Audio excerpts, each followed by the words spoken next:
こんにちは、メオです。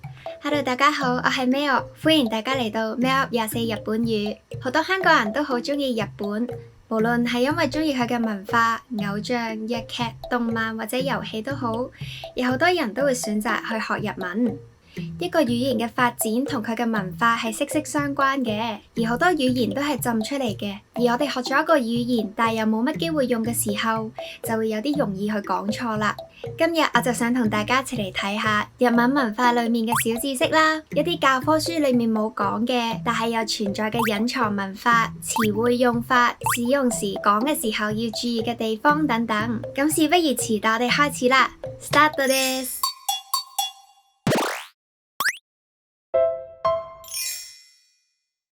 首先講下日文係一種咩語言先。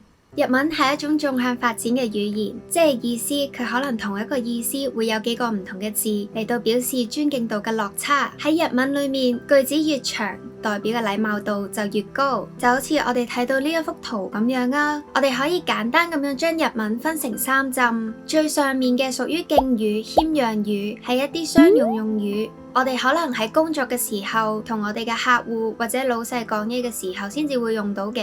而中間嗰陣呢，就係可能我哋同陌生人講嘢啦，啱啱識嘅朋友啊講嘢嘅時候會用得到嘅。佢亦都係我哋成日聽到嘅 mas、des、deshita、mashita、masen 之類嘅字。而最低呢一個部分呢，就係我哋可能同屋企人啦，或者親密嘅朋友啦，講嘢嘅時候會用到嘅文化。就例如多多指教呢個字咁樣，佢嘅禮貌版可以係どうぞよろしくお願い申し上げます。而我同朋友講嘅時候，可能會講よろしくね。而初學日文嘅時候，我哋就會好容易將唔同尊敬度嘅詞語混埋一齊講啦。呢一樣嘢要知道係非常之正常嘅。雖然講嘢嘅時候要注意一啲，但我個人認為你咁講出嚟，咁去溝通，總好過你小心翼翼咁樣唔敢去講，而冇機會去練習嘅。所以我哋一齊嚟多啲講日文啦。好多人學日文嘅時候都會棘咗喺呢個尊敬程度唔同，又或者係動詞變化嘅難關裏面。好啦，仲有啲咩要注意嘅呢？就例如我諗好多學過日文嘅人都會知道，日文裏面稱呼你可以叫做あなた，但係你又知唔知道あなた呢個字唔可以成日用呢？其實あなた呢個字喺日文裏面亦都有老公嘅意思。咁而日本人如果直接稱呼對方為あなた嘅時候，係一種唔禮貌嘅表現嚟嘅。就例如如果我想問我朋友 A さん佢食咗飯未，我唔會問あなたはご飯を食べましたか，而我會問A さんはご飯を食べましたか。此外，我哋第一課可能就會學到打招呼嘅用語。朝早可以講おはようございます或者おはよう啦，晏晝可以講こんにちは，夜晚可以講こんばんは等等。但其實你又知唔知道こんにちは呢個字裏面，除咗代表你好之外，佢仲有一個隱藏嘅條件喺裏面嘅呢？佢呢個隱藏嘅特別條件就係，你講こんにちは嘅對象必須要係一日裏面第一次見面嘅。而咁當你同對方見完面之後，又暫時分開咗，再見翻面嘅時候，你可以點講呢？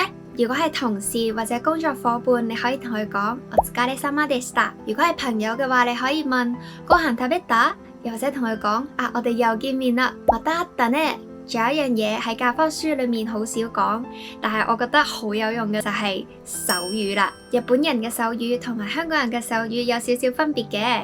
最常見嘅錯誤就係講數字嘅時候啦。日本人呢，佢哋同我哋一樣，1至到5都係用同一隻手表示，但去到6嘅時候，佢哋會咁樣嘅6、7、8、9、10。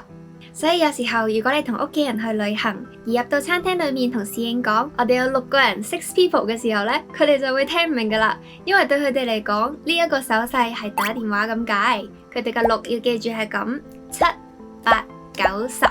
好啦，另一個手語就係 OK 同埋お金。有冇試過見過日本人話これがありますか？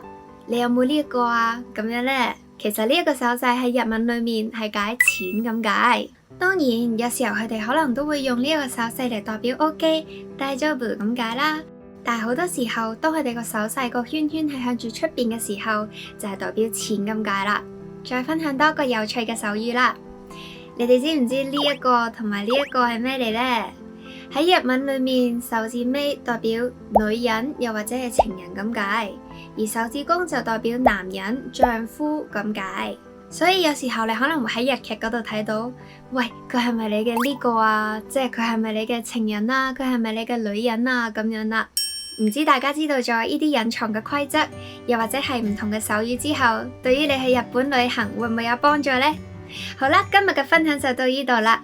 如果你中意我嘅 video， 歡迎你 subscribe 我嘅 channel， 同埋撳一撳下面嗰個 like。如果你有啲咩想睇嘅內容，你都可以喺留言嗰度話俾我知噶。メオでした。よろしければチャンネル登錄とグッドボタンをよろしくお願いします。我係メオ，多謝你哋收睇メオ日式日本語。我哋下次節目再見啦，拜拜。